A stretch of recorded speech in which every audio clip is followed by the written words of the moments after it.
राधे राधे मित्रों। मैं आपकी एस्ट्रो मोनिका आपका मेरे चैनल पर अभिनंदन करती हूँ, स्वागत करती हूँ। मैं आपके सामने हाजिर हूँ कुछ रोचक विषयों के साथ। आज हम बात करने जा रहे हैं रुद्राक्ष के बारे में। आशा करती हूँ कि आप सभी ने रुद्राक्ष के बारे में सुना ही होगा। भगवान शिव को ये अति प्रिय है और इसका वर्णन जो है वो शिव पुराण में, भगवती पुराण में देखने को मिलता है। बहुत सारे शास्त्र हैं इसमें रुद्राक्ष का वर्णन किया गया है। ये शिव को अति प्रिय है और इसका अर्थ भी देखा जाए रुद्राक्ष, रुद्र का अक्ष। इस प्रकार हमें लगता है पता कि किससे संबंधित है, भगवान शिव से संबंधित है, भगवान के आंसुओं से संबंधित है। रुद्र रुद्राक्ष रुद्र के अक्ष यानी कि आंसू। ऐसा एक बड़ी रोचक कहानी है इनके बारे में। माना जाता है कि जो भगवान शिव हैं एक बार बड़ी ही गहन समाधि में लीन हो गए।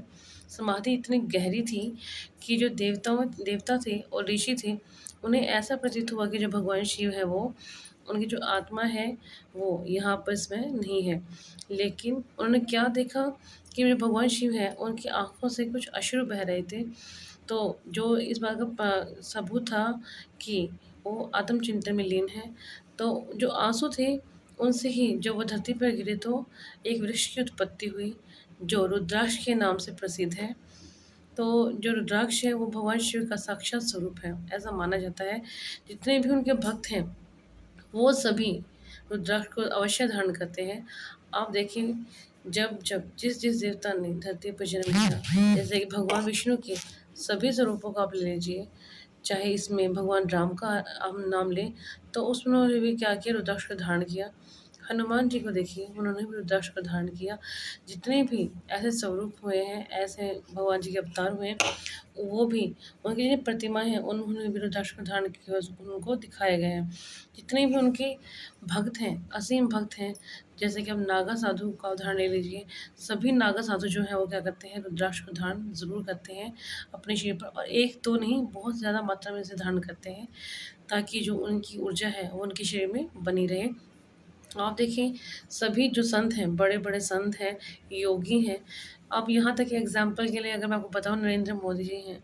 आप साउथ के कितने स्टार्स हैं, उन्हें रजनीकांत जैसे जो स्टार्स हैं, धनुष जी हैं, वो सभी रुद्राक्ष धारण करते हैं। तो ऐसे ही तो धारण नहीं करते, कुछ ना कुछ तो महत्व है, तभी से धारण किया जाता है।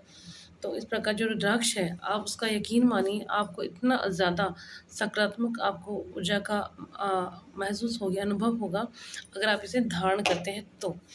तो ऐसे नहीं कि जो ऐसे ही धारण कर लिया, इसे पहले जागृत करना पड़ता है, पूरी विधि है इसको जागृत करने की, उसके पश्चात इसको धारण किया जाता है। तो आज मैं आपको बताती हूँ, शिव पुराण में जो है 1 से 14 मुखी रुद्राक्ष का वर्णन है और जो भगवती पुराण में उसमें 1 से ज़्यादा यानी कि 21 मुखी तक का वर्णन किया गया है। इस प्रकार हमें लगता है पता कि जानकारी मिलती है कि रुद्राक्ष कितने प्रकार के होते हैं। तो रुद्राक्ष की पहचान क्या है? अगर आप देखिए, कोई कहता है कि 1 मुखी, 2 मुखी, 3 मुखी, 4 मुखी, तो पहचान क्या है? अगर आप उसको ध्यान से देखेंगे तो इसकी जो आकृति होती है वो गोल होती है और उसके ऊपर धारियाँ बनी होती हैं। जो धारियाँ होती हैं उन्हें जब हम गिनते हैं, जितने वो धारियाँ होते हैं उतने उसके मुख माने जाते हैं। अगर 1 मुखी होगा तो उस पे 1 ही धारी मिलेगी, 2 पे 2, 3 पे 3, 4 पे 4। अब इनका महत्व के बारे में बात करते हैं, इनका महत्व क्या है? जो एक मुखी रुद्राक्ष है वो तो किसी जो असाधारण व्यक्ति है उसको ही प्राप्त होता है। बहुत मुश्किल है, इतनी आसानी से प्राप्त नहीं होता। बहुत ही कॉस्टली भी है और बहुत मुश्किल से इसका जो है सुनने में आया है किसी को के पास। सिर्फ पशुपतिनाथ मंदिर जो है उसमें जो शिव जी की प्रतिमा है, उन शिवलिंग जो है उनके ऊपर ही मान्यता है कि एक मुखी रुद्राक्ष धारण किया हुआ है। बाकी इस तरह कोई सुनने में ज़्यादा नहीं आता कि एक मुखी रुद्राक्ष किसी के पास है। और दूसरा है 2 मुखी रुद्राक्ष, साक्षात शिव भोले का जो है वो नाथ जो है, और गौरी शंकर जी माँ भगवत का जो स्वरूप है उसका प्रतीक है, यानी कि गौरी शंकर जो स्वरूप है उसका प्रतीक है। 3 मुखी रुद्राक्ष जो है वो मंगल का प्रतिनिधित्व करता है, जो आपके पिछले जन्मों का जो लेखा जो है उसका प्रारब्ध को काटने की जो शक्ति है वो 3 मुखी रुद्राक्ष में है। 4 मुखी रुद्राक्ष भगवान गणेश जी का प्रतीक है और जो 5 मुखी रुद्राक्ष है साक्षात शिव और बृहस्पति को रिप्रेजेंट करता है। और मात्रा में इसको ये पाया जाता है 5 मुखी रुद्राक्ष। लेकिन इसका मतलब ये है कि इसका महत्व कम हो गया है, इसका भी बहुत अधिक महत्व है। आपका डाइजेस्टिव सिस्टम खराब है, बीपी की बहुत ज़्यादा दिक्कत रहती है, तो आप 5 मुखी रुद्राक्ष धारण कीजिए या फिर इसका पानी का जो है आप सेवन कीजिए, उससे आपको बहुत ज़्यादा फ़ायदा मिलेगा। 6 मुखी रुद्राक्ष की अगर हम बात करें तो ये शुक्र का प्रतिनिधित्व करता है और भगवान कार्तिकेय का प्रतिनिधित्व करता है। और जब भी शुक्र से कमज़ोर होता है, क्योंकि जो शुक्र है वो किसका प्रतीक है? वो क्रिएटिविटी का प्रतीक है और हमारे जो व्यवसाय है उसका प्रतीक है।